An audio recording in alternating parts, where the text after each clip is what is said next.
Since Donald Trump and Mike Pence can't run on their record that has seen more American, Trump and Pence are running on this, and I find it fascinating. Quote, when President Obama and I were in the White House, we had to defend federal property. We did it. We didn't see it.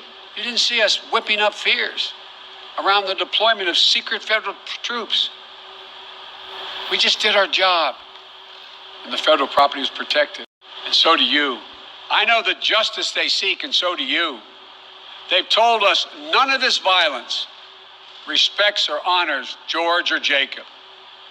I believe we can bring these folks fighting for racial justice to the table.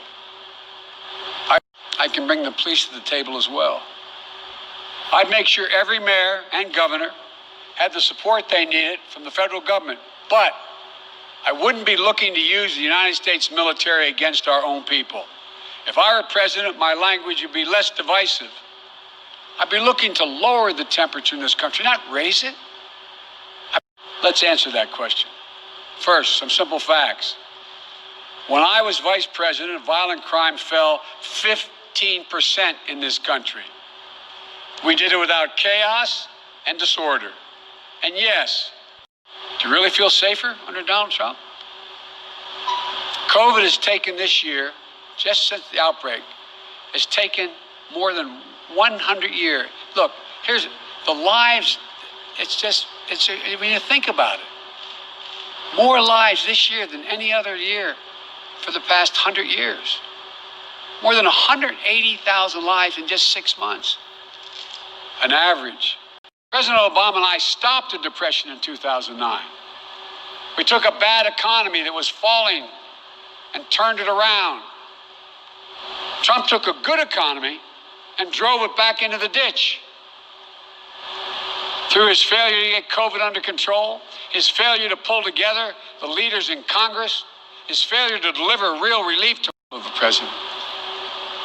I've laid out an agenda for economic recovery that will restore a sense of security for working families. We won't just build things back the way they were before. We're going to build them back better, with good-paying jobs, building our nation's roads, bridges, solar arrays, windmills, with investments in our health care and child care work, while easing the financial burdens on millions of families. With a clean energy strategy that is a place for the energy workers right here in Western Pennsylvania. But the voice of Americans should be heard.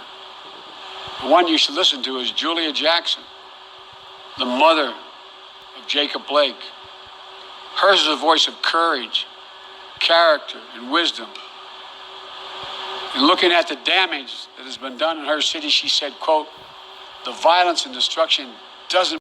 Generous, confident, an optimistic nation, full of hope and resolve. Donald Trump is determined to instill fear in America. That's what his entire campaign for the presidency has come down to, fear. But I believe Americans are stronger than that. I believe we'll be guided by the words of Pope John Paul II. I want to thank you all. May God bless you, and may God protect our troops.